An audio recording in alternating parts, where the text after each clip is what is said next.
हमारे शरीर में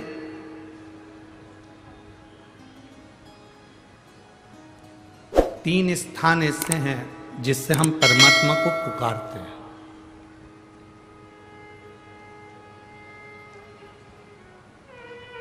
पहला स्थान हमारी नाभि। जब हम बोलते हैं तो हमारी नाभि खिंचाती है। एक बार बोल कर देखो, हर हर महादेव। आप जितना तेज भगवान को पुकारोगे आपकी नाभि उतनी तेज खिंचाएगी। आपकी जो डूठी है, नाभि है, टुंडी है, उतनी तेज खिंचाएगी। अब यहाँ नाभि को क्या कहते हैं हमें नहीं मालूम, पर पेट पर जो नाभि होती है, डूठी होती है, वो खिंचाएगी।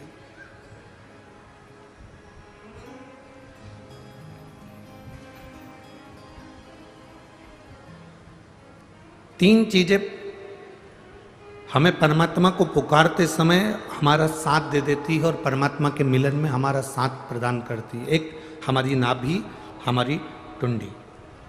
दूसरे नंबर पर हमारा ये दोनों भुकुटी के मध्य में जहां हम तिलक लगाते हैं वो आज्ञा चक्र। ये दूसरे नंबर पर है हमारा आज्ञा चक्र, जहां हम तिलक लगाते हैं, बिंदी लगाते हैं, टीकी लगाते हैं। और तीसरे नंबर पर है जहां हमारी शिखा है, चोटी है, शास्त्राचक्र। ये तीसरे नंबर।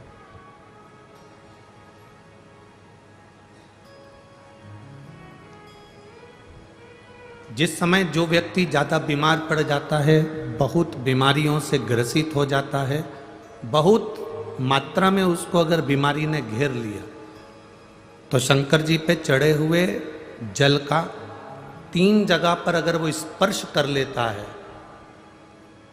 तो उस व्यक्ति को 15 दिन के अंदर दवाइयां काम करने लगती हैं और वो आराम लगना प्रारंभ हो ही जाता है।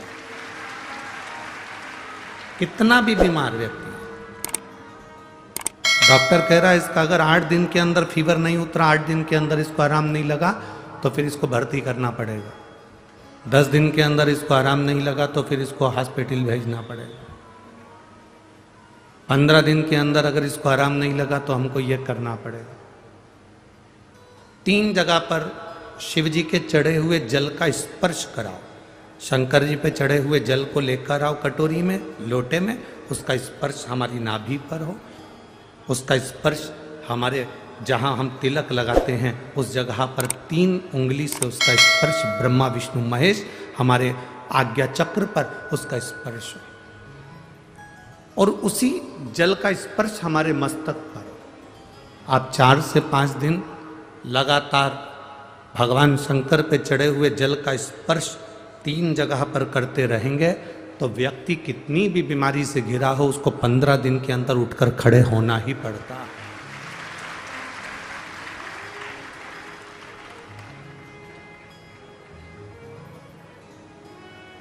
हमारा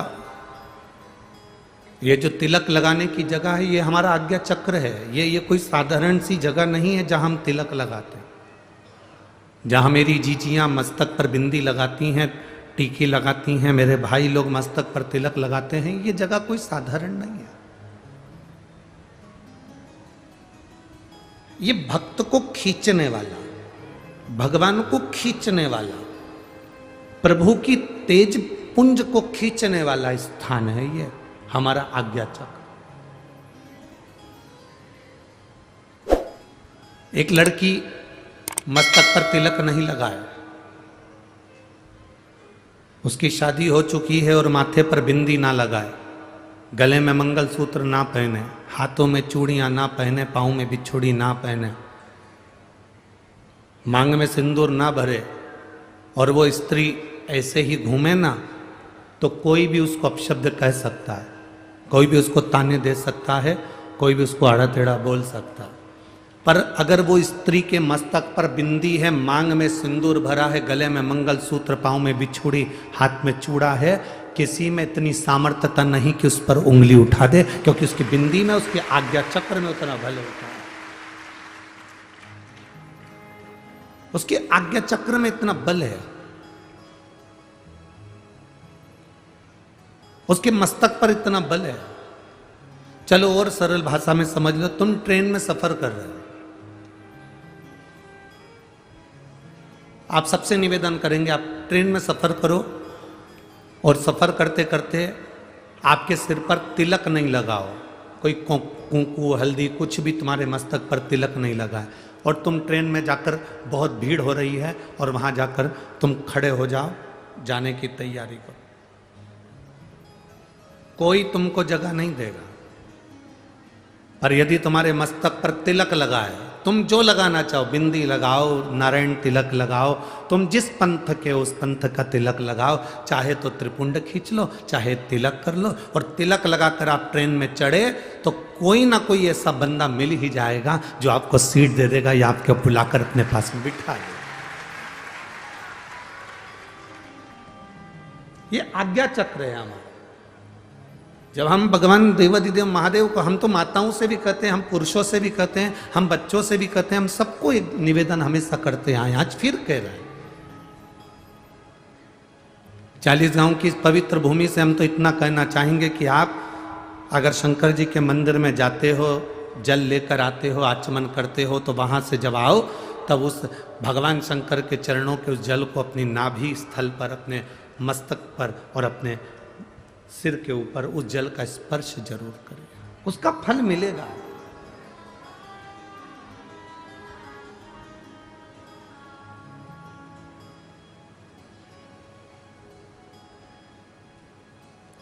उसका एक आनंद अपनी जिंदगी में प्राप्त होगा। क्यों मस्तक पर भस्म लगाते हैं? आखिर शिव जी पे चढ़ी हुई भस्म का इतना प्रभाव क्या है? शंकर भगवान पर चढ़े हुए भस्म का, त्रिपुंड का इतना प्रभाव क्या है? लिंगायत शिव संप्रदाय के अंतर्गत मस्तक पर त्रिपुंड खींचा जाता। यहां अगर कोई लिंगायत शिव संप्रदाय के बैठे होंगे तो उनके स्मरण में होगा। लिंगायत शिव संप्रदाय के अंतर्गत मस्तक पर त्रिपुंड लगाया जाता है। उस त्रिपुंड का भाव क्या है? क्यों, किस लिए? एक कथा बड़ी सुंदर है, आप लोगों ने स्मरण में लिया होगा। दुर्वासा बाबा का जब प्रागट्य हुआ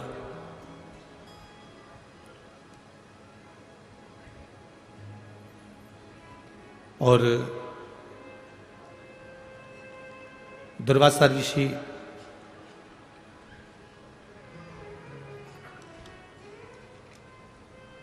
कुछ अवस्था धारण करे,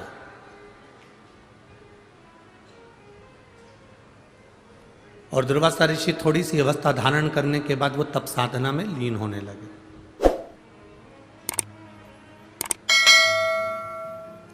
जब दुर्वासा ऋषि जब तप साधना में लीन होने लगे, कुछ अवस्था उन्होंने धारण कर ली, और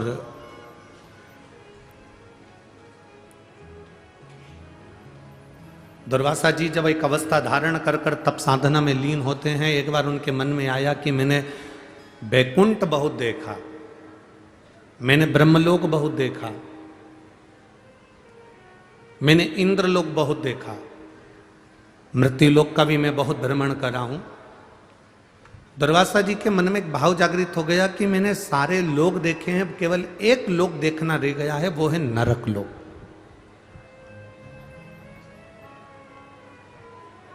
केवल एक लोक है, नरक, और उस नरक को मैंने नहीं देखा।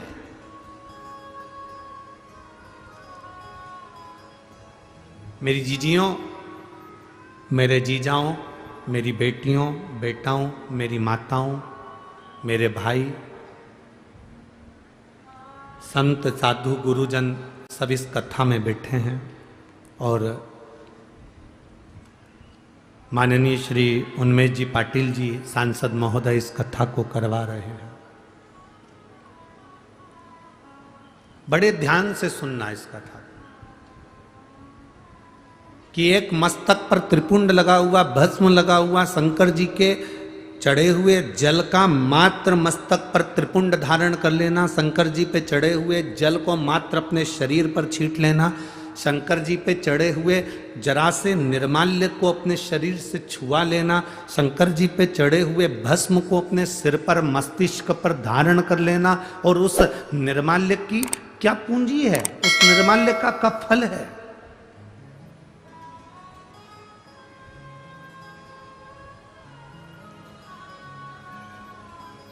दुर्वासा जी ने विचार करा कि मैंने सब कुछ देखा, मैंने बैकुंठ देखा, इंद्रलोक देखा, ब्रह्मलोक देखा, तलातल, रसातल, मृत्युलोक सब मैंने देखा, पर दुर्वासा जी मन में सोचे कि मैंने केवल नहीं देखा तो केवल एक नरक नहीं देखा, मैंने नरक नहीं देखा, एक बार मुझे नरक देखना। और दुर्वासा जी शिव जी का पूजन करे, त्रिपुंड धारण करे, और त्रिपुंड धारण कर कर उन्हें भस्म का त्रिपुंड लगाकर और दुर्वासा जी नरक में चले गए।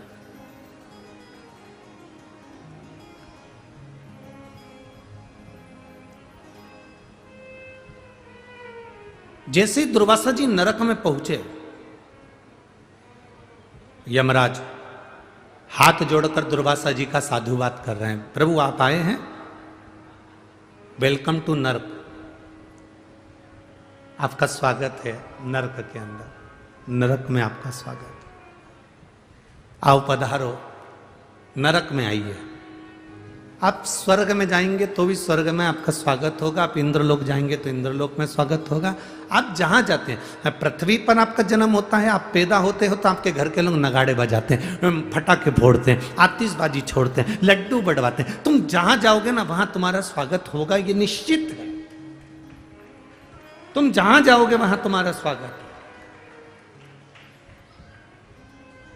मरोगे तो भी तुम्हारा स्वागत है।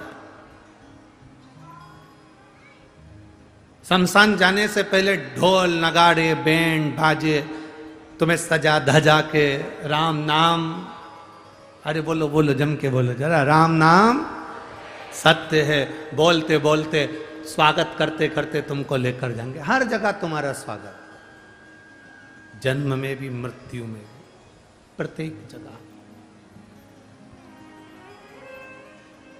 स्वर्ग गए तो वहां स्वागत है, इंद्रलोक गए तो वहां स्वागत है, जहां तुम जा रहे हो वहां तुम्हारा। अब जैसे ही दुर्वासा बाबा नरक में गए तो नरक में जाते से दुर्वासा जी का स्वागत हुआ, वेलकम नरक, आओ ये नरक में आपका दरवाजा खुला है, आइए। दुर्वासा जी ने नरक में जाकर क्या देखा, कुंभीपाक नरक में पहुंचे और उस कुंभीपाक नरक में दुर्वासा जी, एक कुंड बना हुआ था जिस कुंड में पापियों को पटका जाता था, उस कुंड में पापियों को गिराया जाता था,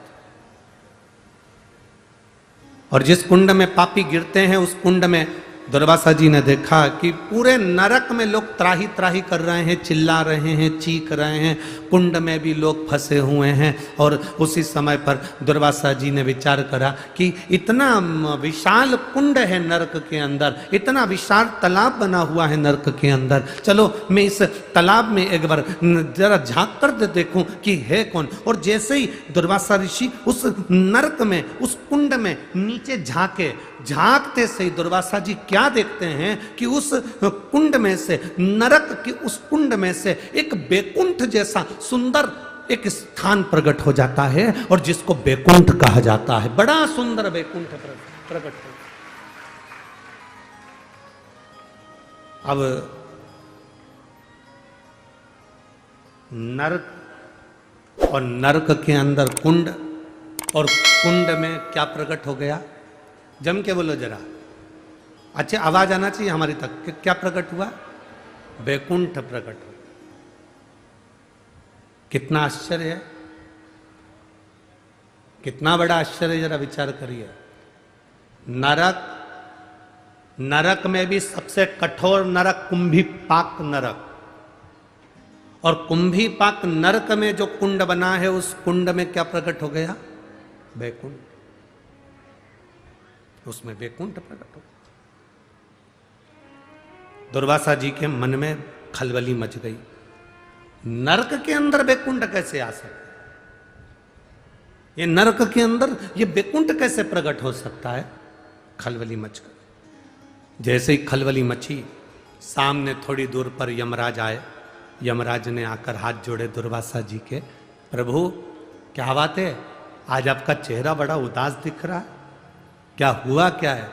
दुर्वासा जी बोलते हैं, मेरे को समझ में नहीं आ रहा है कि मैं नरक घूमने के लिए आया था, नरक में भी कुंभीपाक नरक घूमने आया था। कुंभीपाक नरक में कुंड है, उस कुंड में मैंने दर्शन करा, उस कुंड में मैंने जैसे ही झांका, झांकते से ही मैंने जीवों को चिल्लाते हुए सुना था, उसमें जैसे ही झांका, झांकते से उसमें बैकुंठ प्रकट हो गया। समझ में नहीं आता ये बैकुंठ कहां से आया। यमराज हाथ जोड़कर बोले, प्रभु दुर्वासा जी कुछ नहीं, बैकुंठ कहां से प्रकट हुआ है मैं आपको बताता हूं। आप शंकर जी की पूजन कर कर अपने सिर पर भस्म धारण कर कर आए थे। जब आप कुंड में झांक रहे थे, आपके मस्तक की भस्म उसमें गिर गई थी और उससे बैकुंठ प्रकट हो गया। केवल मस्तक की भस्म जब आप झांक रहे थे, झांकते समय मस्तक की भस्म उसमें गिर गई थी और वो भस्म गिरने से बैकुंठ प्रकट हो गया। कहां प्रकट हुआ? जम के बोलो जरा। नरक में। नरक में भी कुंभीपाक नरक में, और कुंभीपाक नरक में भी ऐसे कुंड में जिसमें जीवों को तड़पाया जाता था, पटका जाता था, उस कुंड में बैकुंठ प्रकट हो जाता है। शिव महापुराण की कथा कहती है, जब शंकर जी के चढ़ी हुई भस्म सिर पर लगाकर हम जाते हैं और वो भस्म जहां पर भी जाकर थोड़ी सी भी गिरती है तो हम जैसे पापियों का उद्धार करने के लिए बैकुंठ को प्रकट कर देती है। बैकुंठ को प्रकट कर।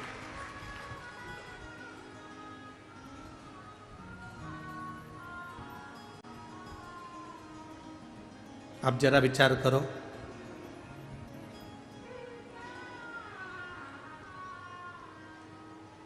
कल कोई कह रहा था, गुरुजी, ऐ गुरुजी,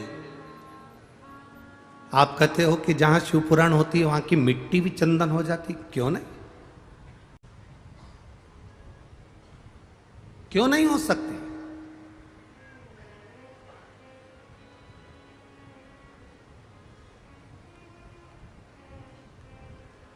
अरे गुरुजी,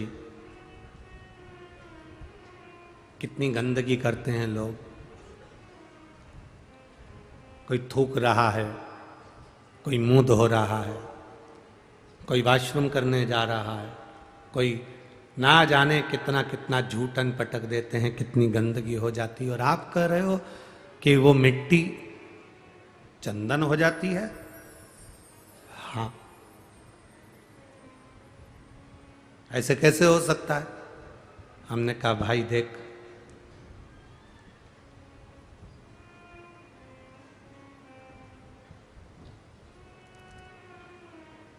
पैसा जो होता है ना, उस पैसे को चाहे तुम मुर्दे के ऊपर पटक दो, चाहे गंगा के जल में पटक दो, पैसे की कीमत कम होती है क्या? अरे बोलो तो जम के, नहीं होती। उसी तरह मिट्टी मिट्टी है। जिस जगह पर भजन होता है, तप होता है, साधना होती है, मंत्र का उच्चारण होता है, श्री शिवाय नमस्तुभ्यम बोला जाता है, पंचाक्षर मंत्र, नमः शिवाय बोला जाता है, षडाक्षर मंत्र, ओम नमः शिवाय बोला जाता है, उस स्थान की मिट्टी अपने आप में वो पवित्र बन जाती है, चाहे वो कैसी भी हो। उसकी पवित्रता प्रबल हो, उसमें गलत कुछ नहीं है, उसमें पवित्रता है। और हम तो यहां तक कहेंगे कि आपने देखा क्या? लोगों को थूकते हुए देखा तो तुमने कह दिया, तुमने गंदगी देखी इसलिए गंदगी दिखी।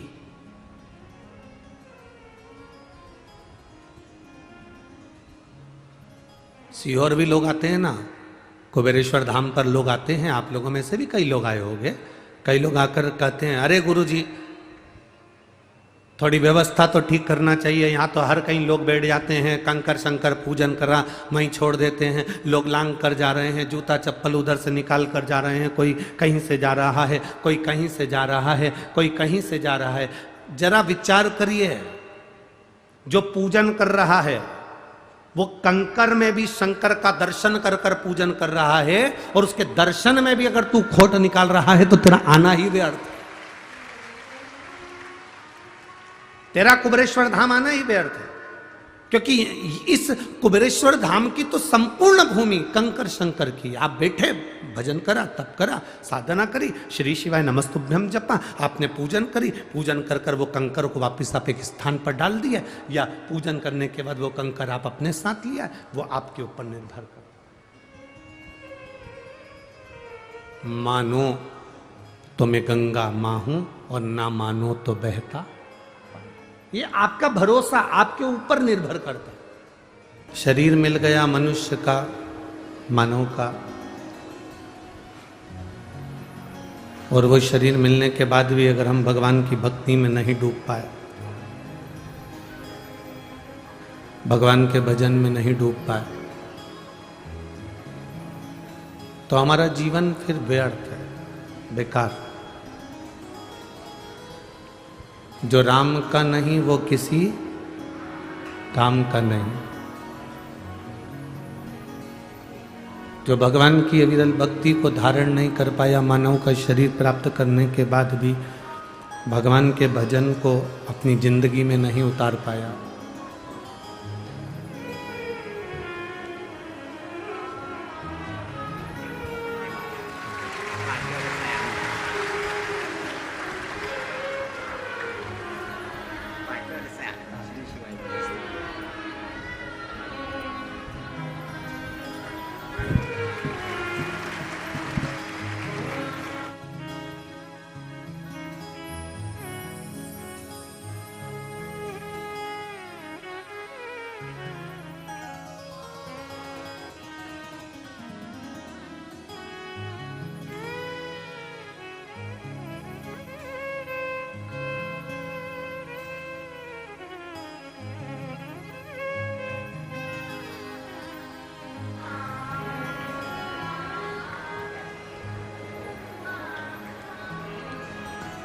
शरीर यदि मानव का है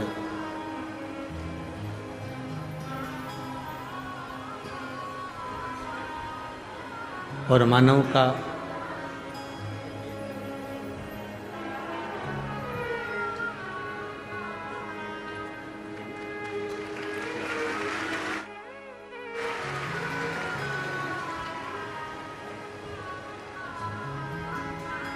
शरीर यदि मानव का है और मानव का शरीर प्राप्त करने के बाद भी राम नाम, कृष्ण नाम, शिव नाम हम नहीं ले पाए तो हमारा जीवन व्यर्थ है।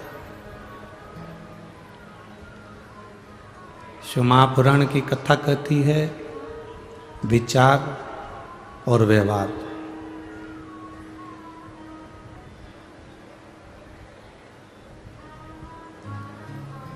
ये अच्छा रखिए, विचार और व्यवहार। अपने भीतर जितने विचार उत्पन्न होते हैं, अपने भीतर जितने विचार आते हैं, अगर ये विचार आपके अच्छे हैं तो आपको परमात्मा से कोई दूर नहीं कर सकता, आप परमात्मा के करीब में पहुंच ही जाएंगे। और यदि आपका व्यवहार अच्छा है, आप अगर अच्छे व्यवहार कर रहे हैं, अच्छा व्यवहार है यदि आपका, तो आपको मंजिल तक पहुंचने से कोई नहीं रोक सकता। आप मंजिल तक पहुंचोगे जरूर और अपनी मंजिल प्राप्त जरूर करोगे।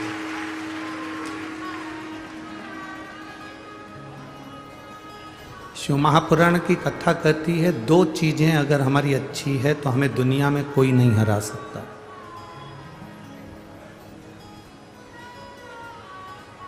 दो चीजें अगर हमारी श्रेष्ठ है तो हमें दुनिया में कोई नीचा नहीं दिखा सकता। एक हमारा विचार, एक हमारा व्यवहार। एक विचार और एक व्यवहार, ये दो चीजें श्रेष्ठ हो।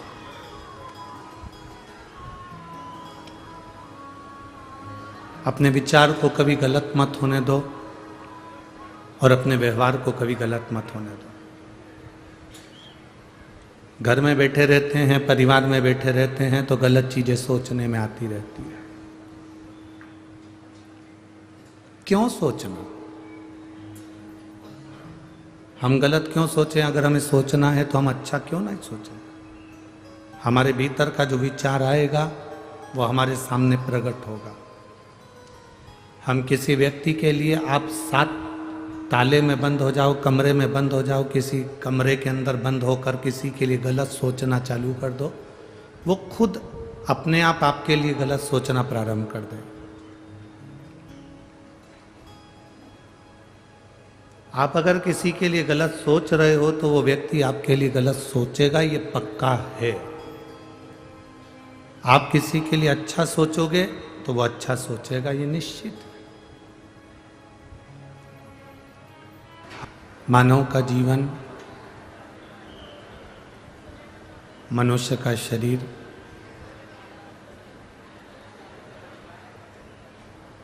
एक तो मिलता बड़ा मुश्किल से है।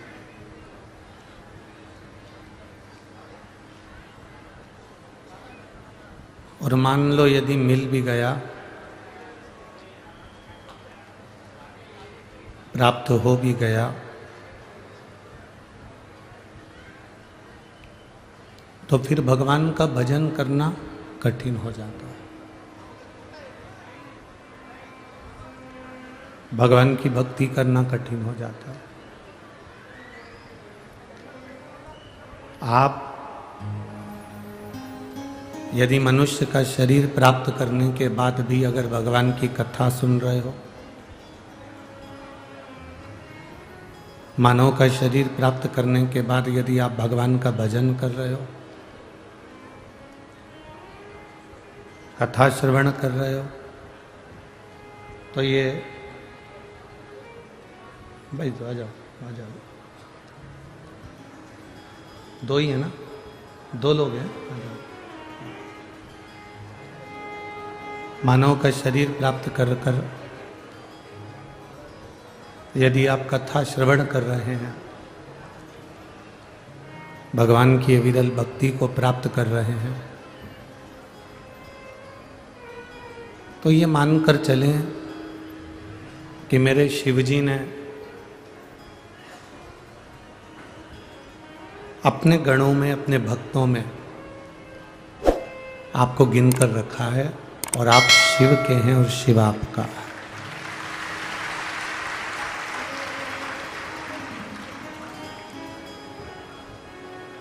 आप स्वयं शंकर भगवान के और शंकर भगवान आपके।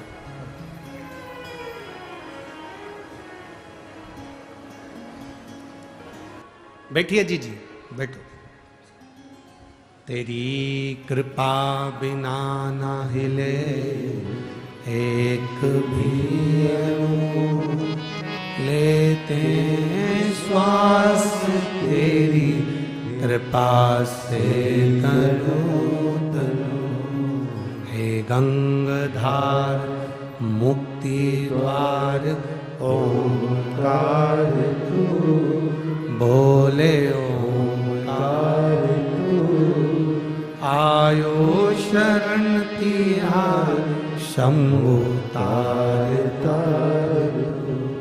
बखान क्या करूं मैं राखूं तेरे पास। बखान क्या करूं मैं राखूं तेरे पास। चपटी भभूत में खजाना कुबेर का।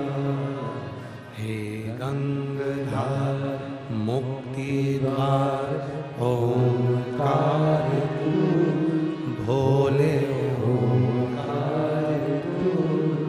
आयो शरण तिहार शंभु तार तार तू।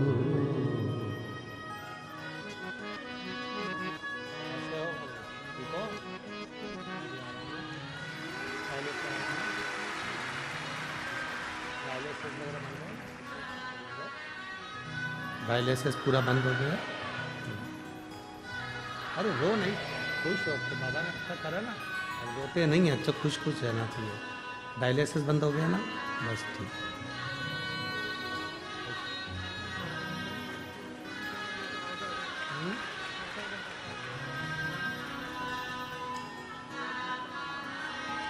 बोल रहे हैं आधा घंटा मेरे प्राण नहीं थे, आधे घंटे तक मैं मर चुका था, पर आधे घंटे के बाद जैसे ही बेलपत्र और जल मेरे होठों पर आया, मेरे प्राण मेरे बाबा ने वापस दिए।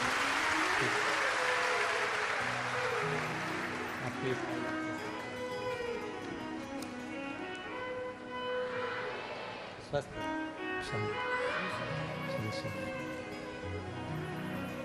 अरे खाली न जाता कोई दर से तुम्हारे, खाली न जाता कोई दर से तुम्हारे, मैं भी खड़ा हूँ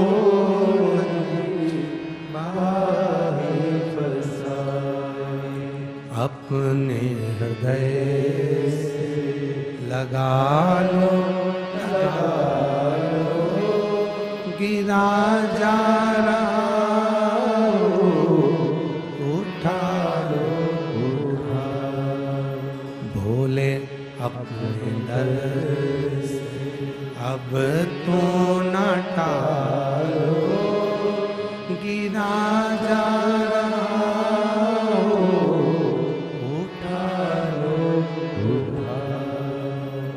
शिव तत्व हमारे भीतर हो। भगवान शंकर का शिव तत्व जितना हमारे भीतर होगा, उतना मिलन सरल, मिलन सरल। बहुत हंसते हैं लोग, क्या जल चढ़ाने से रोग मिट सकता है? क्या बेलपत्री खाने से दुख समाप्त हो सकता है? उससे पूछो जिसका 1 महीने में 3-3, 4-4 बार डायलिसिस हो रहा हो, वेंटिलेटर पर पड़ा हो और उसके बेटे से कह दिया गया हो कि बॉडी को ले जाओ। उस जल की महत्वता क्या है? दुर्वासा बाबा ने अपने मस्तक पर जो भस्म का त्रिपुंड लगाया और नरक कुंभिपाक नरक के कुंड में झांका, उस भस्म के तिलक में से जरा सी भस्म नीचे गिर गई। जब हम मांग भरते हैं, जब हम तिलक लगाते हैं, तो उसमें से थोड़ा थोड़ा तिलक तो गिरता रहता। चंदन का त्रिपुंड लगा लो तो धीरे धीरे चमड़ी सूखेगी तो वो गिरता।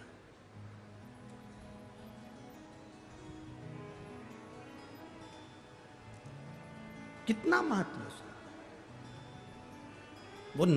कुंभिपाक नरक में भी बैकुंठ प्रकट कर देता है।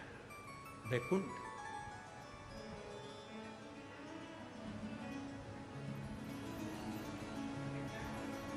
विष्णु पुराण पढ़ी है किसी ने?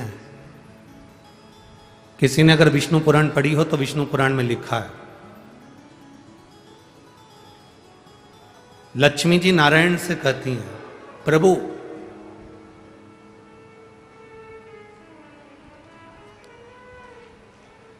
संसार में इतने सारे साधु सन्यासी तपस्वी साधक उपासक भजन करने वाले तप करने वाले सब मरते हैं, प्राण छूटते हैं सबके। जो आया है मृत्यु लोक में उसको जाना है। विष्णु पुराण में लक्ष्मी जी नारायण से कह रही हैं, संसार में जन्मा हुआ प्रत्येक मनुष्य मरता है और उसके प्राण छूटते हैं।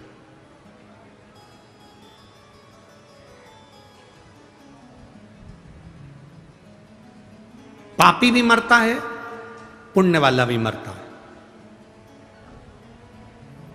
पापी भी मरता है और पुण्य वाला भी मरता है। पर दुनिया में दीपावली तो हर साल मनाई जाती है। लक्ष्मी जी भगवान नारायण से पूछती हैं कि बैकुंठ में दीपावली कब मनाई जाती है? तो नारायण कहते हैं जब कोई शंकर का भक्त शिव की आराधना करते करते जल चढ़ाने के बाद मेरे पास पहुंचता है तब वैकुंठ में दिवाली बनती है। उसका कारण विष्णु पुराण में लक्ष्मी जी पूछ रही है कि वैकुंठ में दिवाली, एक शंकर का भक्त आता है और वैकुंठ में दीपावली मनती है। आपका भक्त आता है तो क्या दिवाली नहीं मनती? भगवान कहते हैं नहीं। ब्रह्मा जी का कोई भक्त आता है तो दिवाली नहीं मनती? नहीं। पर शंकर का कोई भक्त प्राण छोड़ने के बाद जब आता है तो वैकुंठ में दिवाली मनती है। तो पूछा ये वैकुंठ में दिवाली शंकर के भक्त के आने से क्यों मनती है?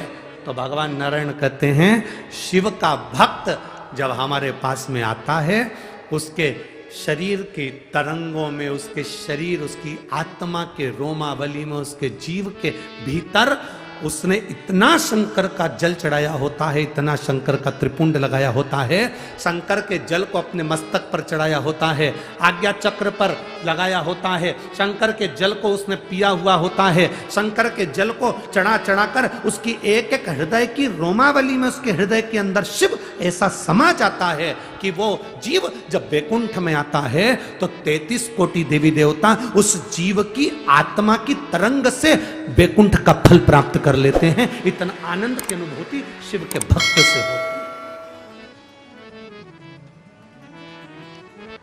और उसमें से थोड़ा सा धन तुम्हारे पास में है तो उस धन को थोड़ा सा धर्म में लगाने का प्रयास करो तो धन और धर्म दोनों बचे। मत दो किसी को, आपको दान नहीं करना मत करो, आप किसी को नहीं देना चाहते मत दो, अपने हाथ से पानी खरीद कर लाओ, अपने हाथ से पिलाओ, अपने हाथ से अन्न लाओ, अपने हाथ से खिलाओ। अपने हाथ का किया कहीं नहीं जाए। ये शंकर के भक्त बार बार नहीं मिलते, इनकी अड़भंगता देखिए। दुनिया में कथा होती है तो वहीं पास में गाड़ी खड़ी हो जाती है और लोग आ जाते हैं, जरा देखो धूप पड़ती है चिलचिलाती हुई और ये 2-2 किलोमीटर तक पैदल थके हुए बुजुर्ग लाठी टेकते टेकते धीरे धीरे अपने पार्किंग से यहाँ तक चले आ रहे हैं, नाम लगते रखते श्री शिवाय नमस्तुभ्यम, श्री शिवाय नमस्तुभ्यम, भगवान का नाम लेते लेते लेते लेते चले आ रहे हैं। ऐसे जीव को जब आप पानी पिलाते हो तो अपनी जिंदगी का सबसे बड़ा पुण्य कार्य कर कर रखते हो। कर लो सेवा। क्या देगा महादेव? इतनी छोटी सी डायरी अपने पास खरीद के रखो और तारीख लिख के रखो, 16 तारीख को मैंने 15 रुपए का पानी पिलाया था शंकर के भक्त को। बस वो तारीख लिख के रखना और 3 महीना उस तारीख के बाद में हमको 15 रुपए का हिसाब बताना कि वो 15 का बढ़ा कि घटा। वो स्वयं आपको मालूम पड़ेगा कि उसका बल कितना। आज तीसरा दिन कथा का है, कथा 5 बजे विराम हो जाएगी, कल चौथा दिन हो जाएगा, परसों की कथा सवेरे 8 बजे से 11 बजे तक हो जाएगी, बाद में सब अपने अपने घर चले जाएंगे। 2 दिन की कथा का क्रम और अपनी जिंदगी में जितनी झोली पसार कर निवेदन कर सकते हो, बटोर सकते हो, बटोर लो और भगवान की भक्ति प्रदान करते चलो, देते चलो। ये नहीं मिलना, शिव तत्व को अपने भीतर बिठाइए। शिव तत्व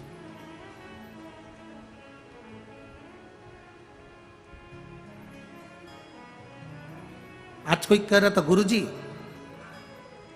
अवध में राम आ रहे हैं। हमने कहा अवध में राम आ रहे हैं ऐसा नहीं है, जहां राम है वहां अवध है। जहां अवध है वहां राम नहीं है, जहां राम है वहां अवध है।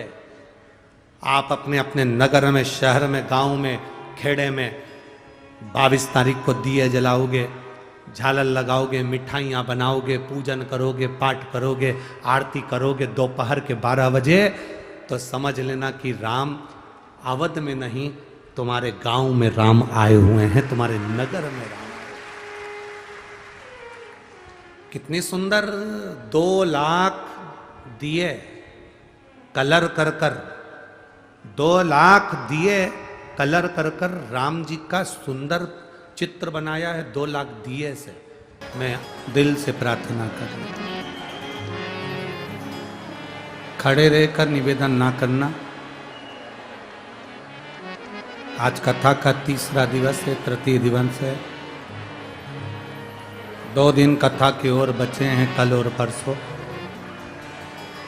भाव से अगर आप प्रार्थना करेंगे तो बाबा भाव से सुनेंगे। उच्च स्वर में आवाज आए आपकी, यहां तक भाव से दिल से बोलिए। श्री शिवाय नमस्तु। श्री शिवाय नमस्तु।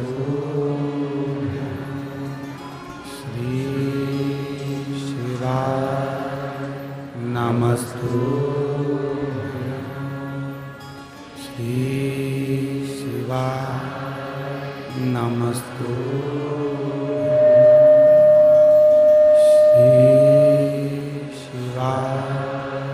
नमस्तु। भोला सब दुख काटो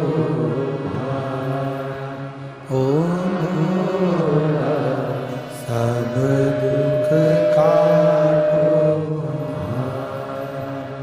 शिव शंकर जपो तेरी माला, बोले बाबा जपो तेरी माला। भोला सब दुख काटो ओ भोला सब दुख काटो।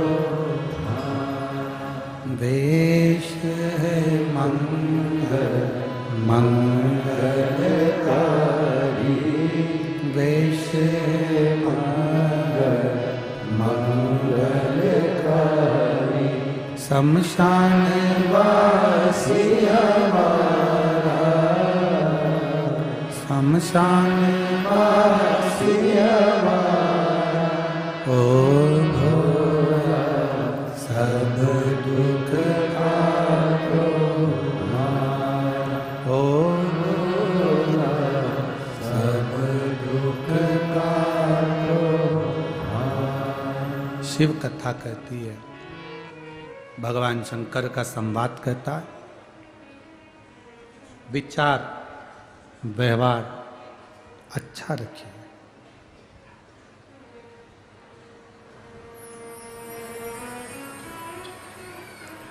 जितना अच्छा अपना विचार रखोगे, जितना अच्छा अपना व्यवहार रखोगे, उतना आपकी जिंदगी में अच्छा होता चलेगा।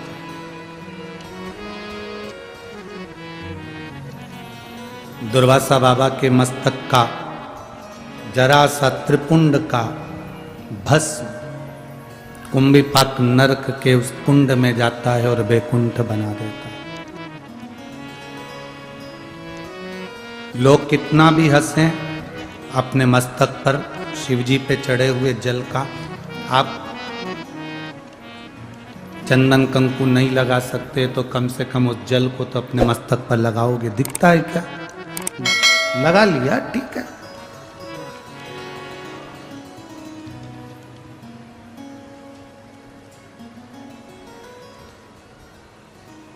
एक बड़ी सुंदर कथा आती है रामचरितमानस में।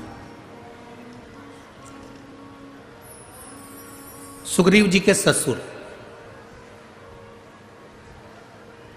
कौन के ससुर? जम के बोलो जरा। सुग्रीव। क्या नाम था उनका? अब कहोगे गुरु जी हमको तो हमारे ससुर का नहीं मालूम, तो सुग्रीव के ससुर की बात करेंगे।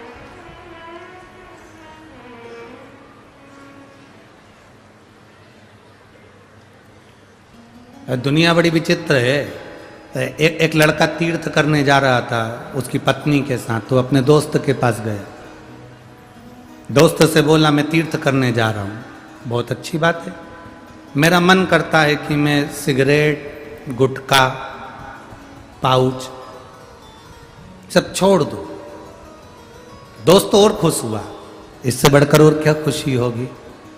छोड़ दे, पर समझ में नहीं आ रहा किसके पास छोड़ूं। मेरे सारे दोस्त बेकार हैं। अगर मैं उनके पास छोड़ के चले गया, वही खा पी गए तो। दोस्त ने माथा ठोका। हम समझे थे कि तू जिंदगी भर के लिए छोड़ रहा है, तू तो दोस्त के पास छोड़ के जा रहा। हमें अपना स्मरण नहीं मालूम। बड़ी सुंदर कथा रामचरितमानस में आती है सुग्रीव के ससुर जी की। जो लंकापति रावण के यहां पर राजवेद का काम करते थे, जिनका नाम था सुषेण। कौन है वो? सुग्रीव के, बोलो बोलो जम के बोलो जरा, ससुर। सुग्रीव जी के ससुर जो लंकाधिपति रावण के यहां पर राजवेद का काम करते थे, जिसका नाम था सुषेण वेद। जो सुषेण वेद है,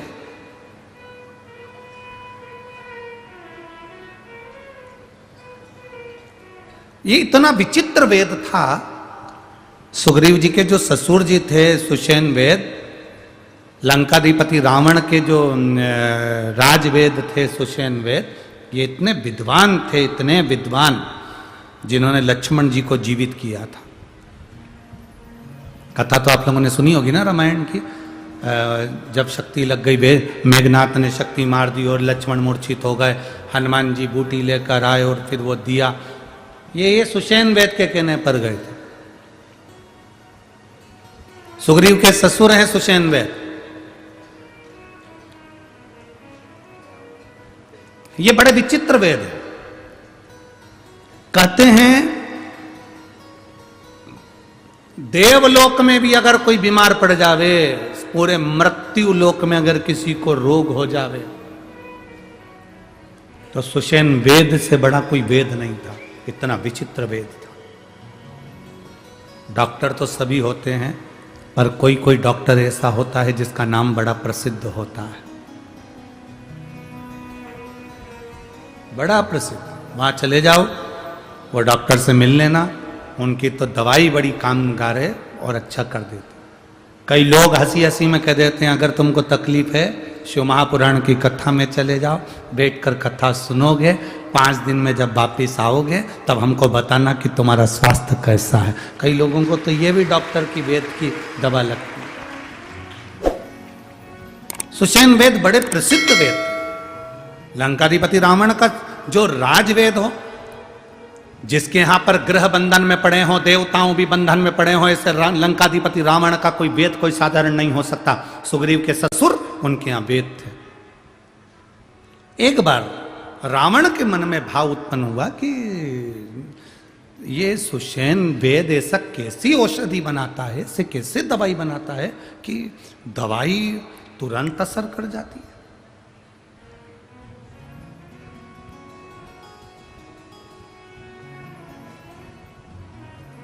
सुषेण वेद के पास में लंकाधिपति रावण गए, और सुषेण वेद के पास में जब लंकाधिपति रावण गए तो सुषेण वेद उस समय पर दवाई घोट रहा था।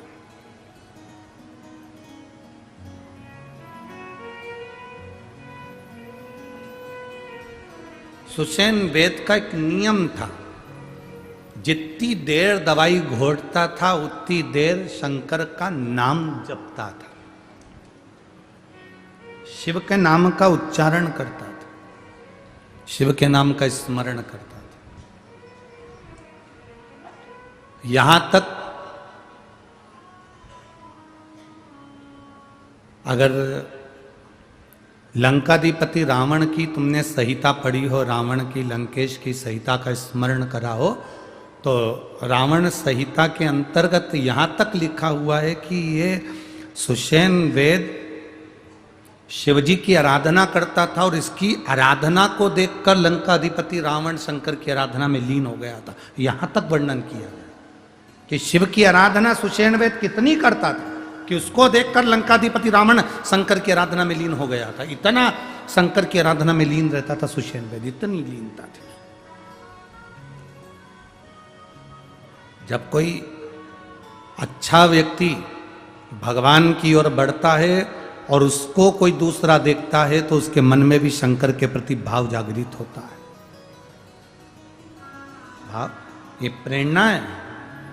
अगर आज माननीय सांसद महोदय श्री उन्मेष जी पाटिल जी, उनकी धर्मपत्नी श्रीमती संपदा पाटिल जी अगर आज कथा में आए हैं, बैठे हैं, कथा का क्रम करवा रहे हैं, उनके साथ में उनके साथी लोग भी मिलकर कथा का क्रम करवा रहे हैं, तो ये अपने क्षेत्रवासियों को एक प्रेरणा है कि तुम कितनी भी उन्नति की सीढ़ी पर चढ़ जाना, कितने भी करोड़पति बन जाना, कितने भी वैभवपति बन जाना, कितने भी ऊंचे सिंहासन पर बैठ जाना, पर अपने सनातन धर्म को मत भूल जाना। ये प्रेरणा है। अपने सनातन धर्म को मत छोड़ो, अपने सनातन धर्म को मजबूत करने का प्रयास करो।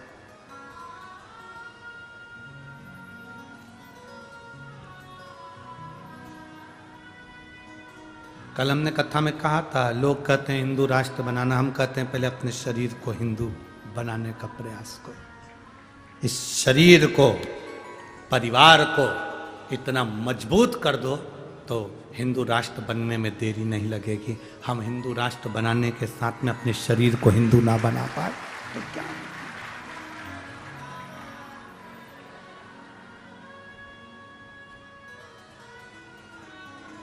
अभी हमने भजन लिया, उसमें कहा घर घर में अलख जगाना है, भारत में राम को लाना। हमने ये नहीं कहा कि अवध में राम को लाना। आपका गांव, आपका नगर, आपका शहर, आपका खेड़ा, आपका क्षेत्र, आपकी कॉलोनी, आपकी सोसाइटी, जहां पर आप रहते हो, राम नाम लेते हो, राम का उच्चारण करते हो, राम नाम का गुणगान करते हो, बस समझ लो तुम्हारा वो खेड़ा, तुम्हारा वो गांव, तुम्हारा वो घर, तुम्हारा वो दिल अवध बन गया है, अयोध्या बन गया है। फिर हमें नहीं भटका।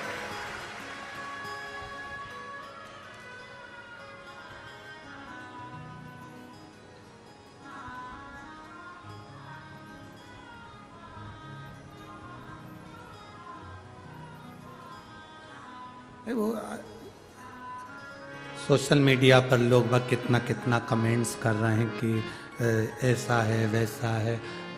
जो लोग कहे सो कहे।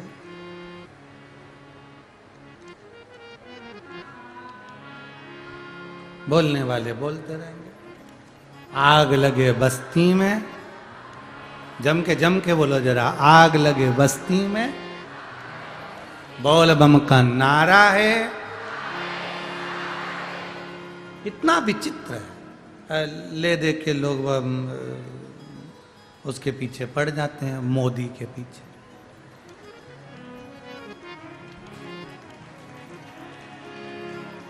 कभी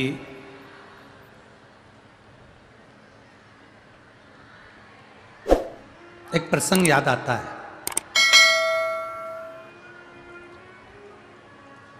एक प्रसंग बड़ा सुंदर स्मरण में आता है, कभी आप स्मरण में लेंगे उस प्रसंग।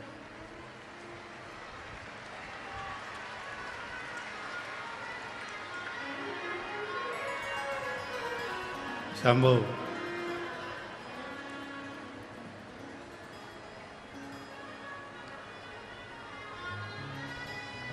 बोल बम का नारा है। भगवान शिव का एक बड़ा भारी स्मरण आता है, सुषेण में।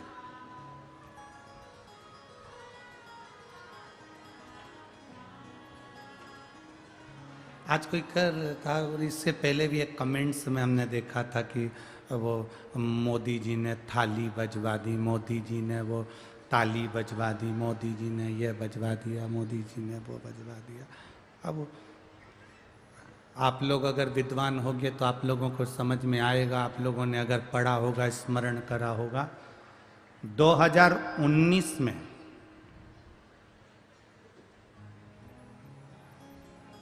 अयोध्या के टेंट में जो राम जी विराजमान थे,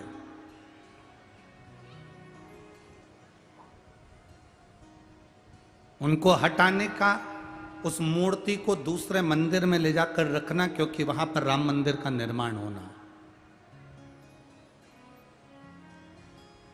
उस मूर्ति को ले जाने का तारीख आ गई और वो तारीख निकली 2020 में, गुड़ी पड़वा का दिन, चैत्र का महीना, 25 तारीख 2020।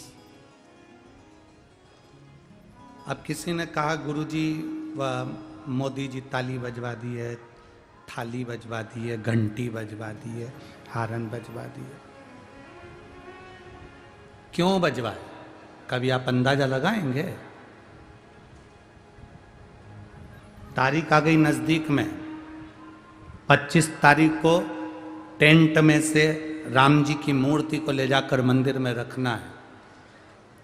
अब ये विचार करा गया कि भगवान राम की मूर्ति इतने सालों के बाद वहां से हटेगी।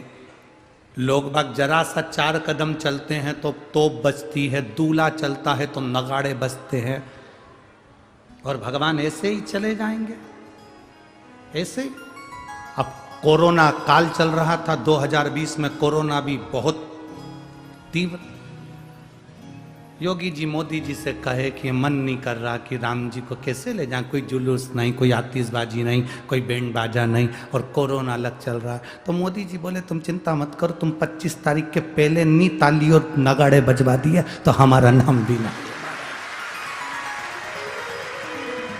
25 तारीख 2020 में राम जी टेंट में से निकलकर मंदिर में जा रहे थे और 22 तारीख को नगाड़े पूरे भारत में बज रहे थे।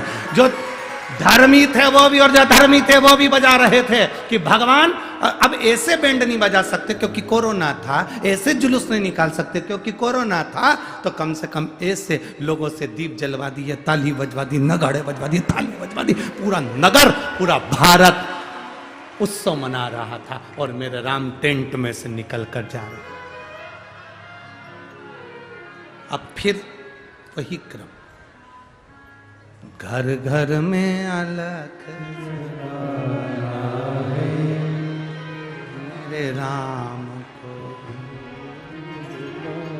भीतर एक उज्जवल भाव प्रकट करिए अपने भीतर। हम ये नहीं कहते कि तुम अवध जाओ, हम तुमसे ये कहते हैं तुम इतना राम का भजन कर लो कि राम को तुम्हारे पास में आना पड़ जाए। शबरी के दरवाजे पर राम आए थे, सुग्रीव के पास में राम आए थे, मातंग बाबा के पास राम आए थे, संत ऋषि निषाद सबके पास राम पहुंचे थे। राम साधारण नहीं, हर एक के पास पहुंचते। भजन का बल बढ़ाइए, भक्ति का बल बढ़ाओ, भजन का बल बढ़ाओ, कीर्तन का बल बढ़ाओ। आप शिव महापुराण की कथा तक पहुंचे हो तो शंकर आपके दरवाजे तक जरूर पहुंचेगा। सुषेण वेद की कथा कहती है, सुषेण वेद सुग्रीव के ससुर हैं, सुग्रीव जी के ससुर सुषेण वेद शंकर के इतने बड़े उपासक हैं कि शिव के बिना 1 मिनट नहीं रहते। औषधि बना रहे हैं तो शंकर का नाम ले रहे हैं, भजन कर रहे हैं शंकर का, दवाई सुखा रहे हैं तो शिव का नाम ले रहे हैं। शिव की भक्ति में डूबो।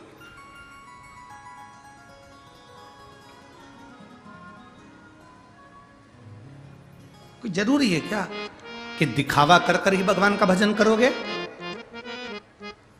कोई जरूरी नहीं कि दिखावा कर कर भगवान का भजन करा जाए। भगवान का भजन हम पहले भी कहे, ये तुम ये कपड़ा मपड़ा चेंज करके कि हम तो ये ऐसा चोला पहन लेंगे तो भगवान का कपड़ा, तो हम संत दिखेंगे, साधु दिखेंगे, गुरुजन दिखेंगे। ना ना ना,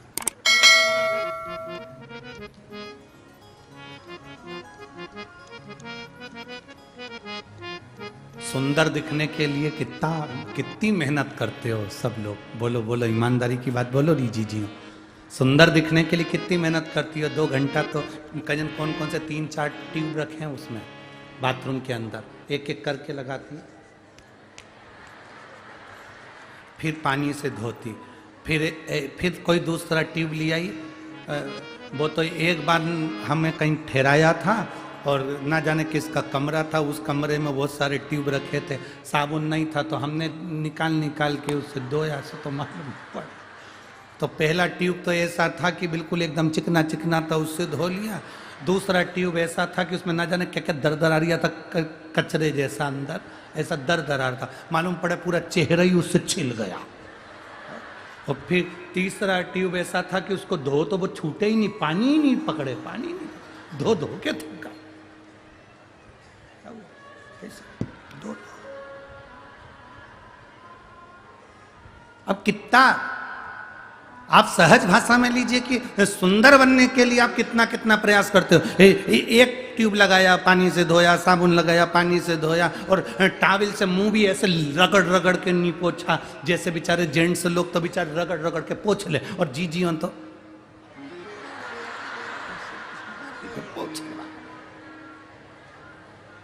और 25 बार कांच में, 25। और फिर बाद में तैयार होने का समय आया। किसी को भी तैयार होते हुए कभी मत देखना, कभी। आंखें,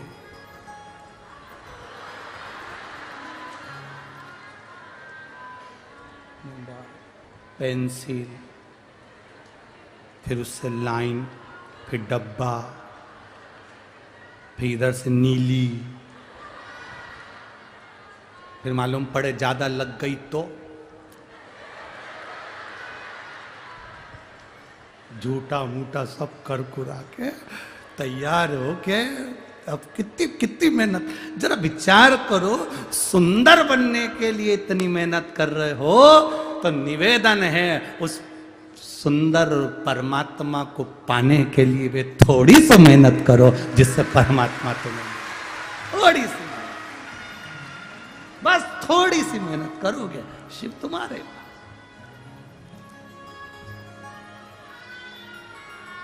अब हम मेहनत करते नहीं है, रत्ती भर भी हमसे मेहनत होती नहीं है। सुंदर बनने के लिए जितनी मेहनत करी उसमें से एक अंश निकाल लो, और उतना अंश भी परमात्मा को दिया तो बहुत है। सुग्रीव के ससुर सुषेण वेद शिव जी के भक्त दवाई बनाए शिव का नाम, काम करे शिव का नाम, हर पल शिव का नाम, हर क्षण शिव का नाम।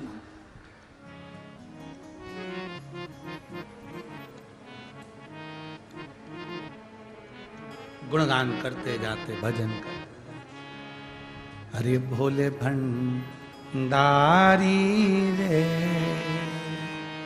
दूर करो दुख मेरा, अरे त्रिपुरारी रे दूर करो दुख मेरा, दूर करो दुख मेरा, दूर करो दुख मेरा, अरे त्रिपुरारी रे दूर करो दुख मेरा, भोले भंडारी दूर करो दुख मेरा। एक बार आप भी इस लाइन को प्रेम से बोलो, भोले भंडारी रे दूर करो दुख मेरा, अरे त्रिपुरारी रे दूर करो दूर करो दुख मेरा, दूर करो दुख मेरा, हरे भंडारी दूर करो दुख मेरा, कुबेर भंडारी दूर करो दुख मेरा, भोले भंडारी रे दूर करो दुख मेरा। सुषेण दवाई, सुग्रीव जी के ससुर दवाई का निर्माण। सुषेण वैद्य जब जब दवाई बनाता शंकर जी से कहता,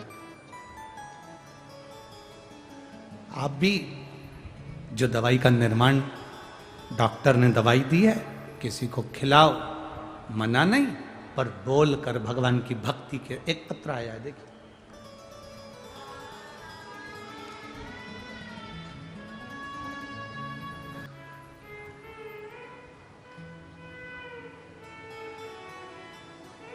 उसका नाम है कुबेरेश्वर महादेव कुबेर भंडारी। ठेला चलाने वाला व्यक्ति भी, भीख मांगने वाला व्यक्ति भी उसके दरवाजे पर प्रदोष या शिवरात्रि हर महीने आती है, या सोमवार की अष्टमी या सोमवार को जाकर उसकी प्रदोष की आरती का, शाम की आरती का 5 बार दर्शन कर ले, मेरा बाबा उसकी झोलियां भर कर ही भेजता है। वो कुबेर भंडारी। शाम की जो आरती होती है, प्रदोष की जो आरती होती है, प्रदोष काल की जो आरती होती है, संध्या की जो आरती होती है, उसका मात्र दर्शन, कुबेर भंडारी की वो आरती का दर्शन ही मूल सुख दे जाता है। उसको कुबेर भंडारी कहते हैं।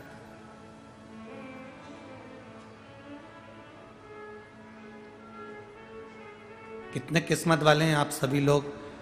7 मार्च से 13 मार्च तक शिवरात्रि के अवसर पर रुद्राक्ष महोत्सव होगा। आप 7 दिन वहां रहकर रोज शाम की प्रदोष काल की आरती का दर्शन बाबा की उस पावन चरणारविंद में करेंगे। ये जीवन का सुख है।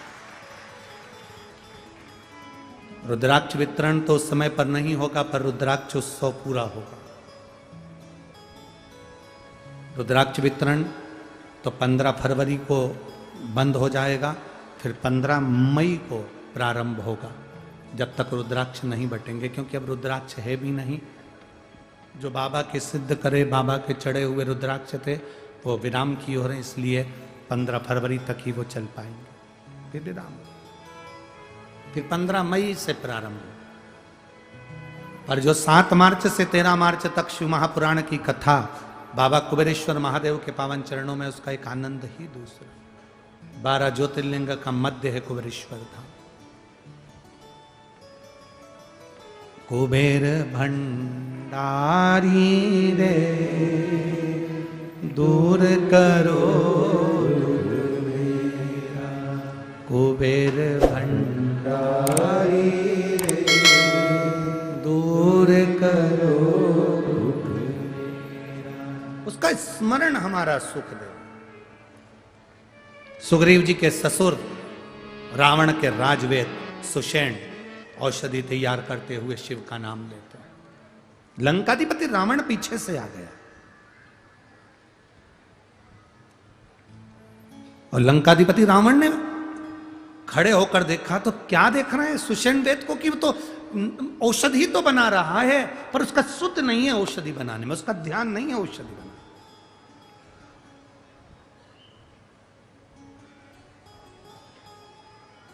कोई कोई हंसते हैं।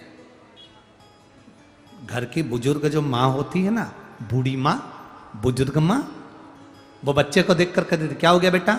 ना जाने इस बच्चे को क्या हो गया, मैं डॉक्टर को दिखा कर रहती हूँ। डॉक्टर को दिखा लिया, सबको दिखा लिया, बच्चे को आराम नहीं लगा, तो बूढ़ी माँ क्या कहती, रुक मैं नजर उतार देती हूँ। इतने में नई नई बहुएं हंसती हैं, अरे माँ क्या पागल जैसी बात करती दादी, उसका पेट दुख रहा है तुम नजर उतारने बैठ रही हो, उसका सिर दुख रहा है तुम नजर उतार रही हो,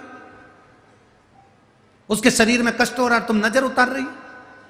बूढ़ी माँ जानती है तो डॉक्टर को दिखा मना नहीं है, पर बूढ़ी माँ अपने दिल से नजर नहीं उतारती। अपने दिल की जो उसने पूजन आराधना करी है ना, वो सारी दुआ अपने पोते को दे देती है, इसलिए पोता ठीक हो जाता है।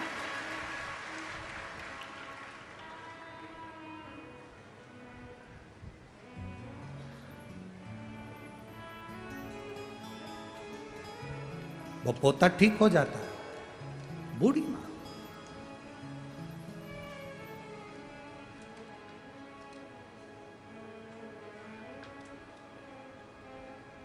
शिव महापुराण की कथा कहती है बच्चों की परवरिश साधना है। ये मेरी माताएं, ये मेरी जीजियां, ये मेरे जीजा, ये मेरी बेटियां, ये मेरी बहुएं, अपने बच्चों की परवरिश कर रही हैं। जो माँ अपने बच्चे की परवरिश करती है वो साधना करती है। बच्चे को पढ़ाना है, डॉक्टर बनाना है, इंजीनियर बनाना है, मायके नहीं जाती उसके एग्जाम के कारण, कथा में नहीं आती उसकी पढ़ाई के कारण। कथा हो रही है अपने नगर में, नहीं जा पा रही क्योंकि उसके एग्जाम है, उसको पढ़ाना है, उसको देखना है, वो स्कूल से आएगा। खुद नहीं खाती, अपना निवाला बच्चे को दे देती है। खुद अच्छे कपड़े नहीं पहनता, कमा कमा कर बच्चे की फीस में भर देता है बाप। बच्चों को परवरिश करना, बच्चों को पालना, ये साधना है, ये साधना है। बच्चों की परवरिश तुम्हारी साधना है, तुम्हारी साधना। बच्चों की परवरिश तुम्हारी साधना है, पर बच्चों से निवेदन है, माता पिता की सेवा तुम्हारी आराधना है।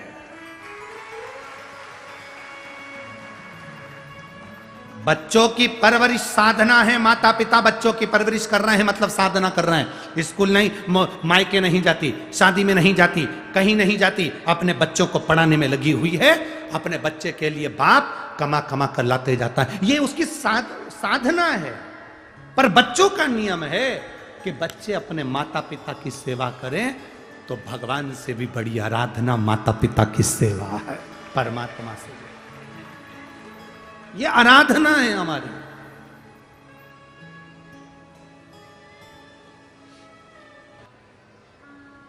बच्चों की परवरिश साधना है, पर बच्चों से निवेदन है अपने माता पिता की सेवा आराधना है।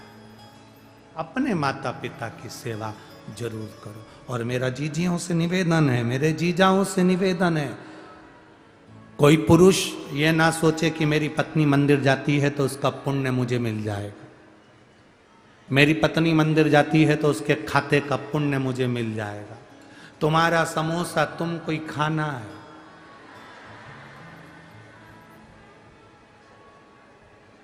तुम्हारे 40 गांव में ऐसा चलता होगा कि शादी में बुलाते होंगे और पत्नी खाती होगी और तुम उसको टच करके बैठे रहते होगे कि उसका समोसा हमारे पेट में आ जाए। ऐसा होता है? बोलो, जम के बोलो जरा। तुम खाओगे तुम्हारा पेट भराएगा, वो खाएगा उसका पेट भराएगा। तुम मंदिर जाओगे तुम्हारा पाप कटेगा, वो मंदिर जाएगा तो उसका पाप कटेगा। जाना दोनों का। नहीं, तुम्हारे यहां ऐसा होता हो कि पत्नी का पेट दुखे और पति दवाई खाए, ऐसा होता हो तो बात दूसरी है। हमें उससे भी कोई दिक्कत नहीं है, हमें रत्ती भर परेशानी नहीं है, पर हमारे उधर नहीं होता। हमारा दुख हमको काटना, हमारे सिर में दर्द हुआ हमें गोली खाना, हमें भूख लगी हमें भोजन करना, हमें प्यास लगी हमको पानी पीना। तो हमारे दुख हमको झेलना है, तो अपने दुख को समाप्त करने के लिए हमें स्वयं शंकर के मंदिर जाना है, किसी दूसरे को नहीं। एक लाइन बहुत अच्छी कबीरपंथी लोग बहुत अच्छी लाइन गाते हैं कि गुरु की करनी गुरु भरेगा, चेला की करनी चेला उड़ जाएगा हंस अकेला। गुरु की करनी गुरु भरने वाला है, चेले की करनी चेला भरेगा। पत्नी अपने कर्म को भोगेगी, पति अपने कर्म को भोगेगा, बच्चे अपने कर्म को भोगेंगे। दुनिया में जो जन्म लेता है उसको अपना कर्म भोगना ही पड़ता है। इसीलिए हम बार बार कहते हैं, मत बुरे कर्म कर बंदे वरना पछताएगा, भगवान की आंखों से बच नहीं पाएगा, तू बच नहीं पाएगा। इसलिए सावधान हो जाओ, तेरा क्या होगा रे कालिया। सावधान हो जाओ कि अपना होगा क्या। हम इंतजार कर रहे हैं। मेरी पत्नी मंदिर जा रही है, मुझे पुण्य मिलेगा। मेरी पत्नी ने पशुपति व्रत करे, मुझे पुण्य मिलेगा। कोई कह रहा था गुरुजी पशुपति व्रत क्या स्त्री करती है, नारी करती है, केवल लेडीज कर सकती है? शिव महापुराण में लिखा पशुपति व्रत बच्चा, बूढ़ा, जवान, स्त्री, पुरुष, सौभाग्यवती, बिना सौभाग्यवती, कुंवारी, कैसी भी हो, कोई पुरुष हो कोई स्त्री हो, सब पशुपति व्रत कर सकते हैं। दुनिया में ऐसा कोई नहीं जो नहीं कर सकता। पशुपति व्रत सबके लिए है, बस दिल से करना, दिल से।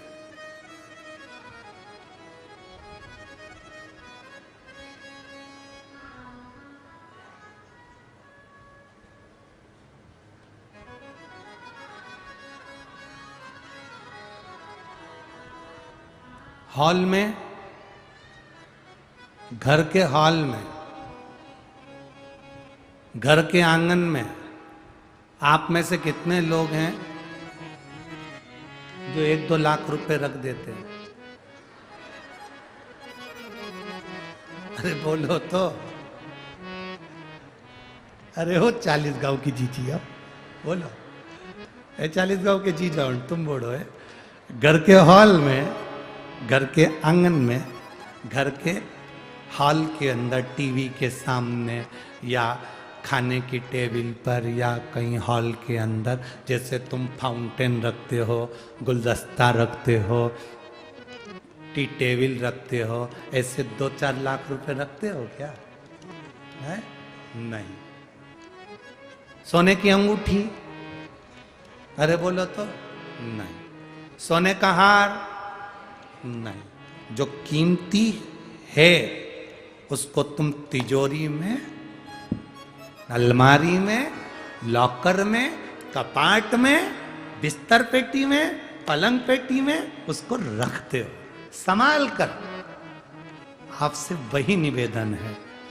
ये शिव महापुराण वो कीमती रुपया है, वो कीमती जेवर है, इसको हर कहीं मत रख देना, इसको दिल के अंदर रखना, संभाल कर रखना। अंत समय में काम, अंत समय में ये शिव पुराण तुम्हारी जिंदगी की सार्थकता सिद्ध करेगी। और अंत समय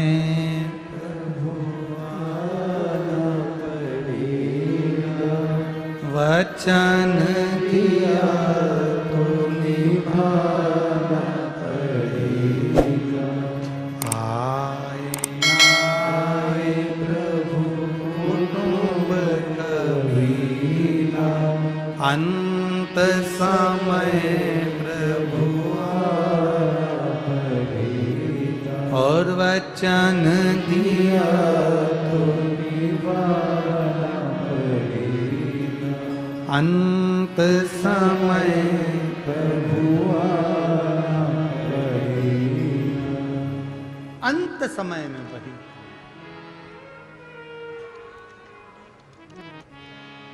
दिल से बाबा से प्रार्थना करेंगे, बाबा को विनती करेंगे। जहाँ जगह मिले वहाँ बैठकर बाबा से अपने मन की बात अवश्य करें। जहाँ जगह मिल जाए वहाँ बैठें और बाबा से प्रार्थना करें। जिस स्थान पर जगह मिले, कार्यकर्ता हूँ, सेवादार हूँ, जहाँ जगह मिले वहाँ बैठकर भगवान शिव से अपने मन की बात बड़े भाव के साथ।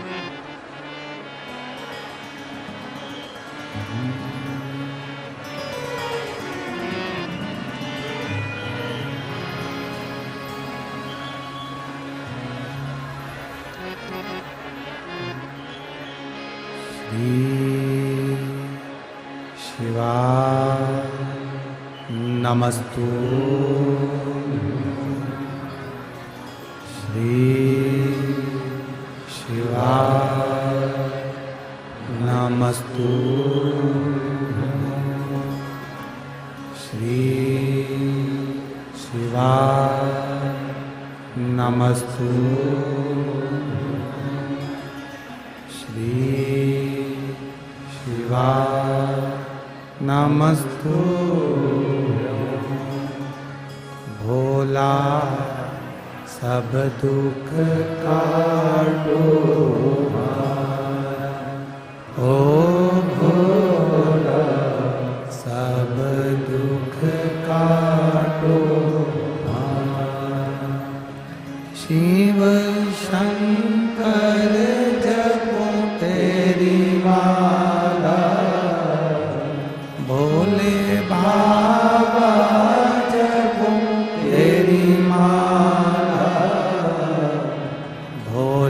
सब दुख काटो ओ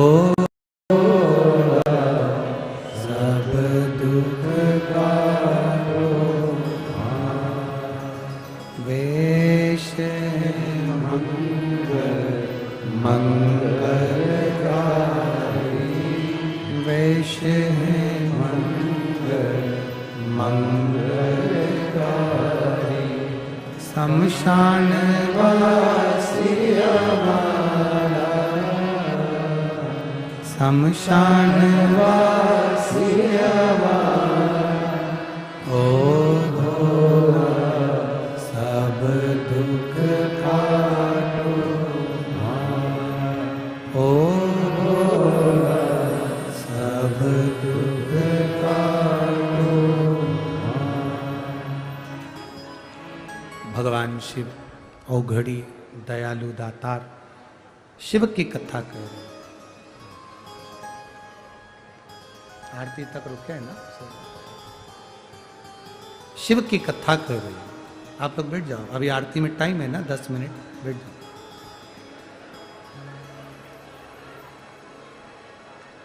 भगवान देवादिदेव महादेव का चरित्र का सुषेण वेद सुग्रीव जी के ससुर जो बनाते हैं वो शिव का नाम लेकर बनाते।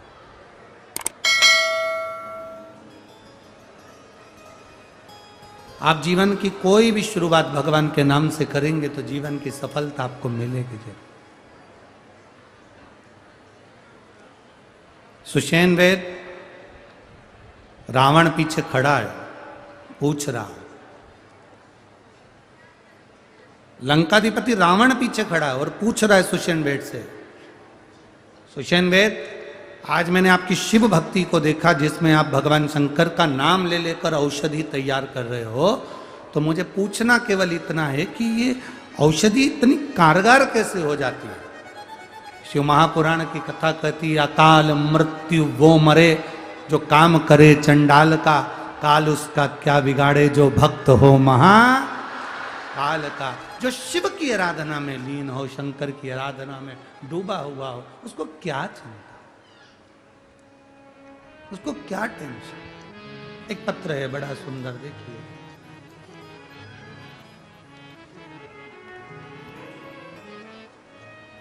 मेरा नाम विद्या अनिल चौधरी है। मैं भरूच गुजरात की रहने वाली हूं। मेरा मोबाइल नंबर ये है। कहीं बैठी हैं क्या? हाथ हिलाओ। आप ये बच्चा आया है साथ में क्या?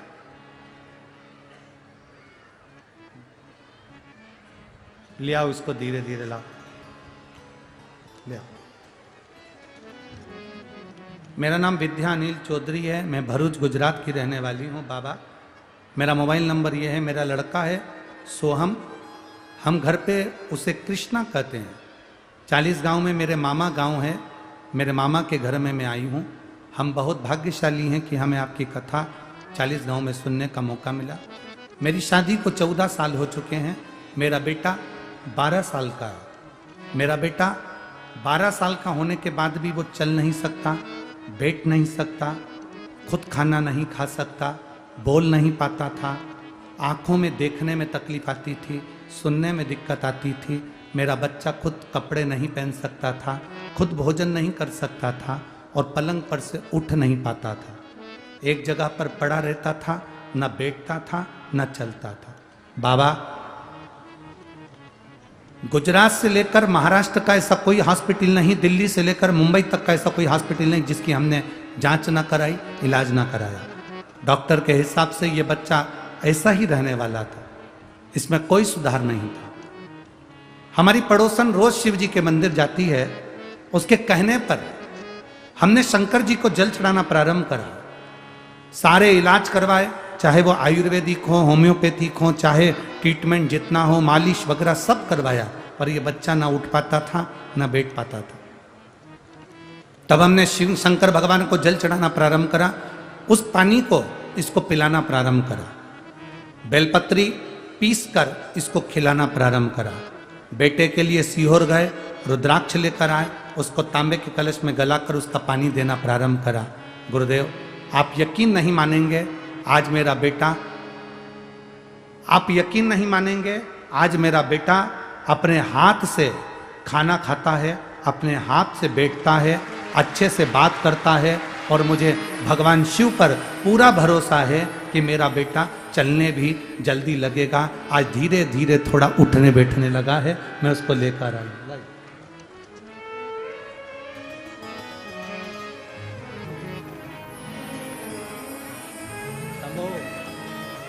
कैसे हो?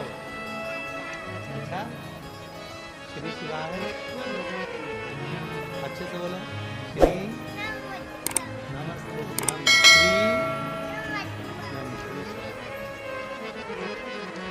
बोली इसकी आ गई है, देखने की शक्ति भी इधर।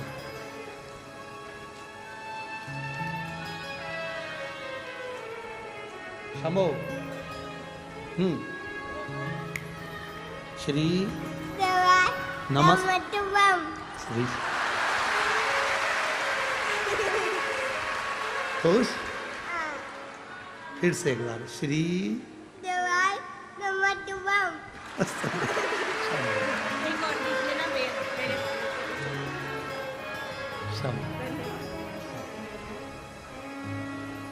खाली ना जाता कोई दर से तुम्हारे, खाली न जाता कोई दर से तुम्हारे, मैं भी खड़ा हूँ बार अपने हृदय से लगा लो, गिरा जा रहा उठा लो, भोले अपने दर से अब तो न टालो, गिरा जा रहा उठा लो। शिव कथा कहती है, सुषेण वेद के कहने पर रावण सुषेण वेद से देख रहा है, और सुषेण वेद को देखकर कह रहा है कि तुम ये बूटी बना रहे हो, दवाई बना रहे हो, शिव का गुणगान कर रहे हो, शंकर का नाम ले रहे हो, शिव स्मरण कर रहे हो, क्या इस बूटी में शिव नाम से कुछ प्राप्ति है? क्यों नहीं? एक दवा भी अगर आप डॉक्टर की खाते हैं, शंकर का नाम लेकर खाइए, जांच कराओ, डॉक्टर को जरूर दिखाओ। हम पहले भी अपनी कथा में बोल चुके हैं, डॉक्टर शंकर का एक रूप होता है और उससे इलाज जरूर करवाना चाहिए। आपके शरीर में कष्ट है, वो जांच का बोलता है, जांच कराओ, वो दवाई देता है, दवाई खाओ, पर दवाई के साथ में शिव पर भरोसा भी करो, शिव पर विश्वास भी करो, उसका फल मिलता है, मिलेगा। शिव महापुराण की कथा में स्वयं रावण सुषेण वेद से कहते, आज मेरा दिल खुश हो गया, मन खुश हो गया, बताओ तुम्हें क्या दूं। रावण जैसे ही बोला तो सुषेण वेद ने कहा, मुझे कुछ नहीं चाहिए, बस इतना भोलेनाथ जी से कह देना आपकी वो सुनते हैं, जिनको आप लंका में ला रहे थे शिव जी को, वो नहीं आ सके, उनसे इतना कहना, एक बार वो शंकर मेरे दरवाजे पर आकर मुझे ले जाकर परम भगवान श्री हरि से, नारायण से मेरा मिलन करवा दें, इससे ज्यादा मुझे कुछ नहीं चाहिए। और हुआ जो रावण से कहा गया था कि भोलेनाथ से कहना कि मुझे लेकर जाओ, नारायण का दर्शन कराए। भगवान शंकर के अंश अवतार 11वें अवतार श्री हनुमान जी महाराज शिव का एक अवतार हैं। जब लक्ष्मण को शक्ति लगी, मूर्छित होकर गिरे, विभीषण ने कहा कि बुलाओ वेद जी को, और वो वेद कोई दूसरा नहीं था, सुषेण वेद को लेकर आए, मकान के समेत, घर के समेत उठा लाए और राम जी के पास ले जाकर खड़ा कर दिया। नारायण और शिव का दर्शन सुषेण वेद ने करा। ऐसे सुग्रीव के ससुर सुषेण वेद थे जो भगवान शंकर की आराधना में लगे रहते। समय आया